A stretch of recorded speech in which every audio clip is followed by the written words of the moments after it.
In physics, work has a precise definition that often differs from the way it's used in everyday speech. For example, if a person holds a job monitoring a library where they sit for a good part of the day, we might say in English that they're working. But are they really doing work according to the physics definition? So what is the physics definition of work? Well, you have to not only apply a force on an object, but that object has to actually move as well. There has to be both a force and a displacement. In the example below, a person starts off at the left side here of a bowling alley at position 1, applying a force on the ball. As time goes on, the person is able to move the ball to position 2 and then finally to position 3 by applying that force and accelerating the ball. So this is an example of positive work being done. It's when you apply a force in one direction and then the displacement of the object is also in that direction. That's positive work.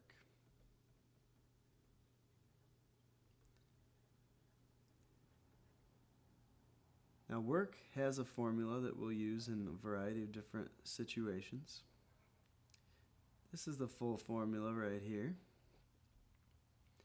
It involves the magnitude of the push, that's the magnitude of the force, times the magnitude of the displacement, and then times the cosine of an angle. So what angle is that? It's the angle between the force and the displacement. So what is the angle between the force and displacement in this example? Well, they're in the same direction, so there's no difference between the angles. That's a theta of 0 degrees.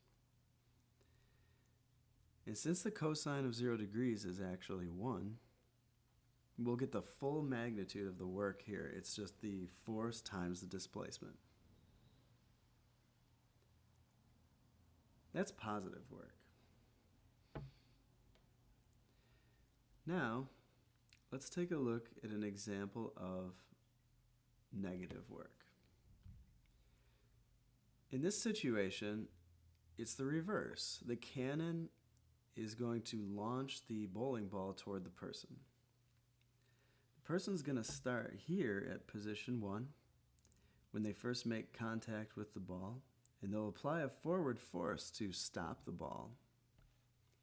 But the person gets pushed back all the way to position 3 where they're finally able to stop the bowling ball. As you can see in the diagram here below, the displacement of the ball and the force that the person's applying on it are in opposite directions. What angle is that?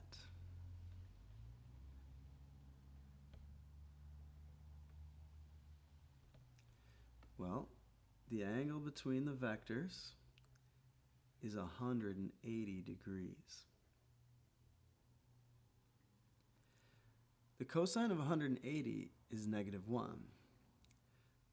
And when we multiply the strength of the push times the magnitude of the displacement and then multiply by a negative, we get negative work in this situation.